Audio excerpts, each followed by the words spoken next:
Dans un centre d'entrepreneuriat, on parle évidemment de créer sa propre entreprise. Il va de soi. On dirait que c'est presque ça qui attire la majorité des gens. Il y a une autre avenue pour vous comme entrepreneur. C'est peut-être de prendre la relève d'une entreprise. Ça n'a l'air de rien, là, mais imaginez, vous achetez une entreprise, puis il y a déjà 12 employés, il y a déjà un chiffre d'affaires, des produits sont déjà clairs, ils ont un succès, un certain succès, peut-être vous pouvez améliorer, mais l'entreprise est déjà là. Certes, il va y avoir des frais pour acheter une entreprise comme ça, mais prendre la relève d'une entreprise, c'est un accélérateur. Il ne faut pas négliger cette avenue entrepreneuriale-là. Donc, prendre la relève veut nécessairement dire, bien, on achète une entreprise. Pourquoi je vous parle de ça? Bien, il manque de relève au Québec. Vous savez que chaque année, il y a à peu près 20 000 entreprises qui se créent. Des tout petites, évidemment, mais 20 000 entreprises. Il y en a à peu près 18 000 à 20 000 aussi qui disparaissent chaque année. C'en est dans ça des petites entreprises. À l'occasion, il va peut-être avoir même des entreprises qui font des échecs commerciaux. On appelle ça des faillites. Mais entre une entreprise qui vaut plusieurs milliards de dollars qui a une faillite et les tout petites que vous êtes en train de créer, il y a probablement un accélérateur. Donc, c'est une bonne façon de le faire. Mais comment on va trouver ces entreprises? Bien, il y a peut-être quelques conseils que je peux vous amener. À quoi ça sert? Bien, accélérer la croissance. Vous commencez déjà peut-être avec un chiffre d'affaires d'1 million de dollars. 1 million de dollars, c'est à peu près là, une dizaine d'employés. Dans certains domaines, ça va peut-être être 8. Dans d'autres, ça sera peut-être 14. Ça va dépendre du domaine. On est en sciences, ça sera probablement un peu moins d'employés, mais on est dans le domaine de l'entretien ménager. Et puis, tout le temps, on va avoir besoin d'entretien ménager. Vous ne pourrez pas en acheter une caisse là, directement chez Amazon de ça, là, ça c'est certain. Il y a beaucoup de services qui vont être toujours livrés. Il y a des produits aussi qui vont toujours être livrés et fort probablement sur mesure par le créateur du produit. Donc, regardez pour le relève. Donc, qu'est-ce que ça donne? Accélérateur de croissance. On a déjà un chiffre d'affaires. Il y a probablement une expérience de la part des employés. Il y a une clientèle. Il y a un apprentissage qui a déjà été fait par l'entreprise. Vous aurez peut-être vous-même un apprentissage à faire, mais vous avez été capable de passer à travers de votre bac, de votre maîtrise, peut-être de votre doc. On devrait être capable de maîtriser une entreprise. Il y a peut-être aussi l'occasion d'acheter une entreprise, donc il y a une certaine notoriété. Les gens prennent leur retraite. Les baby boomers qui sont propriétaires d'une entreprise, bien, ils vont la prendre leur retraite à un moment donné. Ces employés sont déjà en place, sont formés, ils ont probablement aussi déjà plusieurs années derrière la cravate. Ce n'est pas des gens qui vont absolument vouloir disparaître du jour au lendemain. Le marché est connu. Les produits, les services sont aussi connus. Donc, ça vous donne des longueurs d'avance. Ça peut peut-être être très intéressant. Autre avantage pour l'entreprise que vous convoitez peut-être, il y a des systèmes en place. Il y a un réseau d'entreprises qui est déjà établi. Vous aurez peut-être l'occasion de mettre ça à votre main, mais ça fait partie quand même d'une belle démarche. Il y a le maintien des emplois, puis qui sait, il y a peut-être des aubaines. Ça se négocie, ça. Relève d'entreprise, c'est comme acheter une maison qui est déjà établie. Vous avez le bon secteur, le bon réseau autour de la maison. Il y a un véhicule. Certes, vous achetez peut-être quelques problèmes, mais ça fait partie de la démarche. Donc, une entreprise déjà existante a un fort potentiel la plupart du temps. Est-ce qu'il y a des risques? Oui, certes. Quels sont-ils? Peut-être la qualité de la clientèle, des engagements, des systèmes, des installations, des équipements, la notoriété en tant que telle. N'achetez pas une entreprise là, qui a une piètre réputation. On achète une entreprise qui a une bonne réputation, mais il n'y aura peut-être pas la réputation parfaite. Et puis, on a aussi des risques associés avec les produits et les services. La population du Canada, je l'ai mentionné, elle vieillit, hein, puis ces entrepreneurs, bien, ils sont là. Ils passent le cap des 60, 65 ans. Il y a très certainement beaucoup d'entreprises qui seraient intéressantes. Selon le MDEIE, le Québec compte au moins 70 000 chefs d'entreprise qui ont plus de 55-60 ans. On prévoit d'ailleurs que 40 d'entre eux vont aussi prendre leur retraite d'ici 5 ans. Le taux d'échec moyen de la relève d'entreprise est de 30 pas mal moins, ça, que la création d'une nouvelle entreprise. Puis, en même temps, bien, ça nous donne l'opportunité de repartir, pas à zéro, mais on part déjà en courant, s'il vous plaît. Donc, quels sont les facteurs à considérer? Le facteur humain. le propriétaire ou la propriétaire déjà en place. La direction, les employés, est-ce qu'il y a des personnes ressources? Le coût, évidemment, de cet achat-là. Faites le parallèle avec acheter votre première maison, ben, c'est un peu la même chose. Est-ce qu'on est obligé absolument d'être très loin pour être capable d'avoir un prix de maison qui va être bas, ou bien on peut acheter dans un autre milieu? Évidemment, le financement va être à l'avenant, mais on a des avantages. Est-ce qu'on a de la location d'équipement? Est-ce que l'immobilier est inclus ou pas? Les stocks, la clientèle, le marché, est-ce qu'il est intéressant? Est-ce qu'il y a un bon marketing mix? Est-ce que l'entreprise a du succès ou pas? Est-ce que l'entreprise a un succès qui est moyen? Est-ce que vous êtes capable de faire quelque chose pour pouvoir améliorer le rendement de cette entreprise? Ce n'est pas un achat qu'on va faire très rapidement. On va prendre le temps, on va faire nos calculs, on va s'assurer que la rentabilité est au rendez-vous avec nous comme propriétaires dirigeants de l'entreprise, mais aussi avec ce qu'on a en tête pour pouvoir améliorer le rendement de tout ça. Est-ce que les dirigeants ont des revenus qui sont importants ou pas? Si on a des dirigeants qui travaillent gratuitement pour l'entreprise, ça devient peut-être un problème à regarder. Il y a peut-être un aspect fiscal que vous avez à considérer. Prenez des experts, il y en a partout. Et la dimension juridique. Prendre la relève avec succès, ça veut dire évidemment trouver l'entreprise puis être capable de dresser le portrait de l'entreprise idéale que vous pouvez avoir. La journée où vous serez intéressé à acheter votre première maison, puis vous êtes en couple, probablement vous allez avoir des discussions, dire « Ah, ben là, je la vois comme ça, je la vois à tel endroit, voici ce que j'aimerais avoir, moi, dans la maison.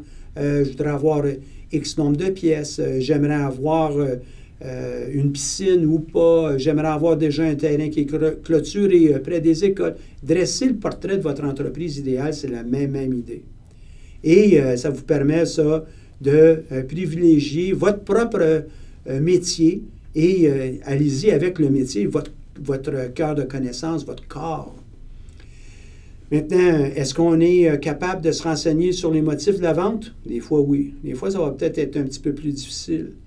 On veut aussi rencontrer les personnes clés de l'entreprise. Probablement qu'on ne nous permettra pas tout de suite de parler aux employés. Évidemment, on ne veut pas créer un sentiment d'insécurité auprès d'eux.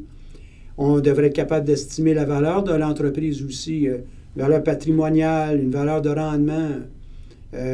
Espérez, faites vos calculs, puisez sur votre cercle de soutien autour de vous. Il y a très certainement des gens qui peuvent vous aider.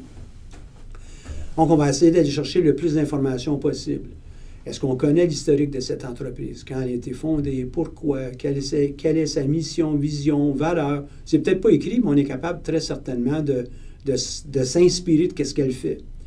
Est-ce qu'elle a un mode de financement qui est fort ou pas? Est-ce qu'il y a un bon mode de fonctionnement aussi? Est-ce qu'on produit de la qualité? Est-ce qu'on est à la hauteur de ce que notre client va avoir? Est-ce qu'il y a une bonne structure de capital? Est-ce qu'elle est très hypothéquée, cette entreprise? Ou bien elle est vraiment performante au sens financier? Est-ce qu'on est capable de voir le chiffre d'affaires au cours des dernières années? Je prends un chiffre, là, mettons 10 ans. Si vous êtes capable de voir 10 ans, ça vous permet de au moins constater s'il y a eu ou pas du maquillage. Et puis, évidemment, on va regarder avec des états financiers qui ont été validés là, par un comptable ou un cabinet externe. Est-ce qu'elles ont de bonnes parts de marché? Puis, ça, c'est pour des petites entreprises. Il est possible qu'il y en ait plusieurs milliers là, de ces entreprises dans le Grand Montréal, si je prends ça au Québec. Est-ce qu'elle a une bonne notoriété? Est-ce qu'on parle de cette entreprise de façon favorable? Est-ce qu'on peut aller voir ce que les clients disent de notre entreprise?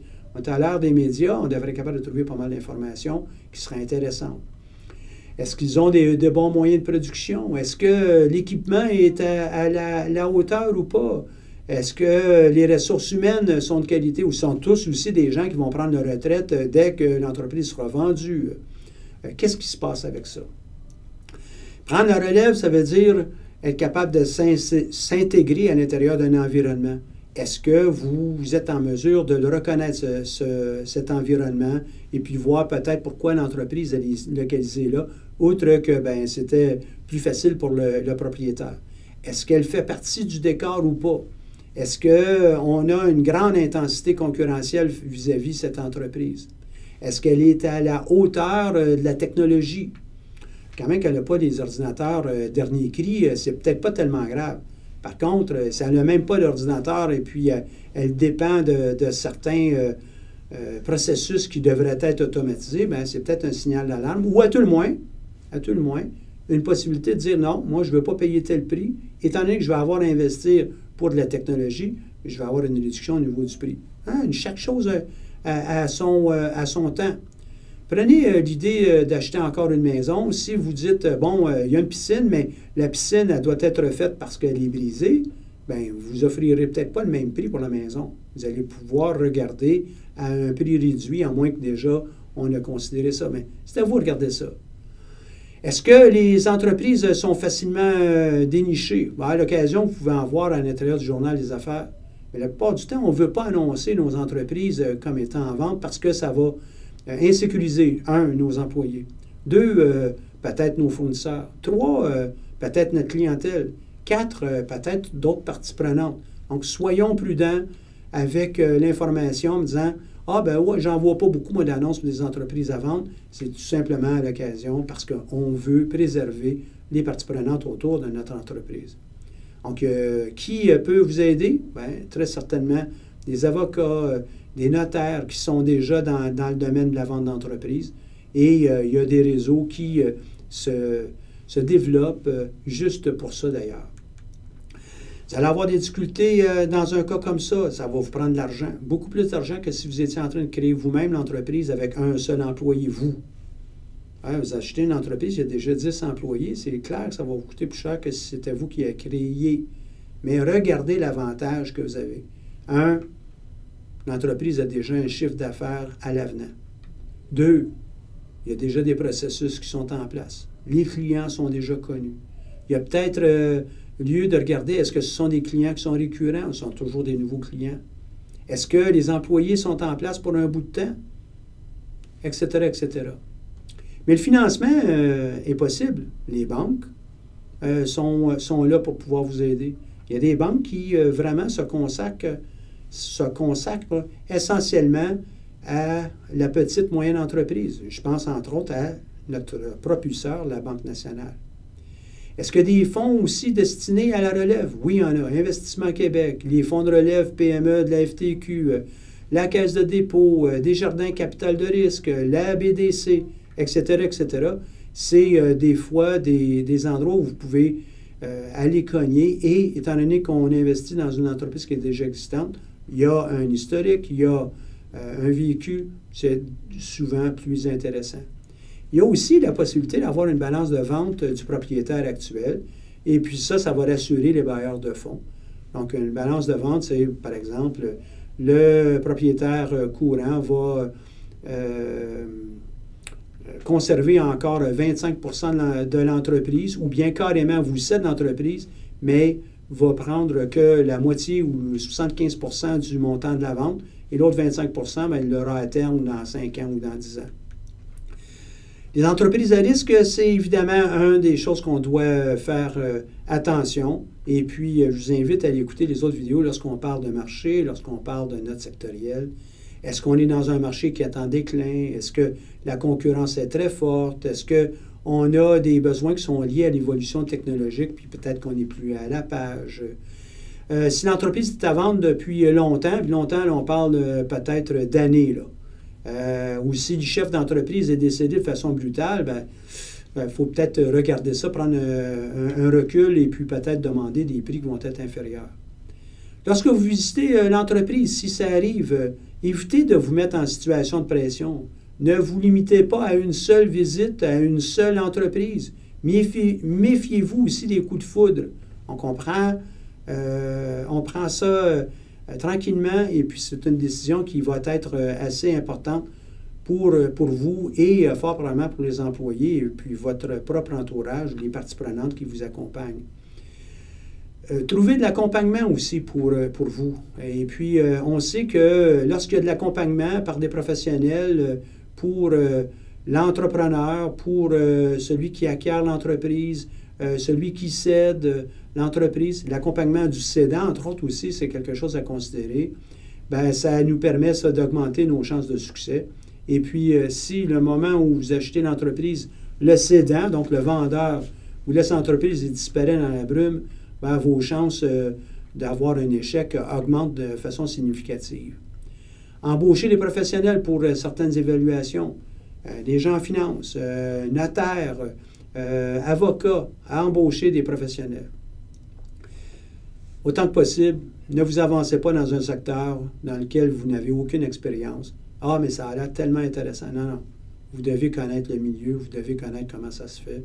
Le Centre d'entrepreneuriat est là aussi pour pouvoir vous donner un coup de main en ce sens-là, pour vous appuyer dans une démarche, le cas échéant.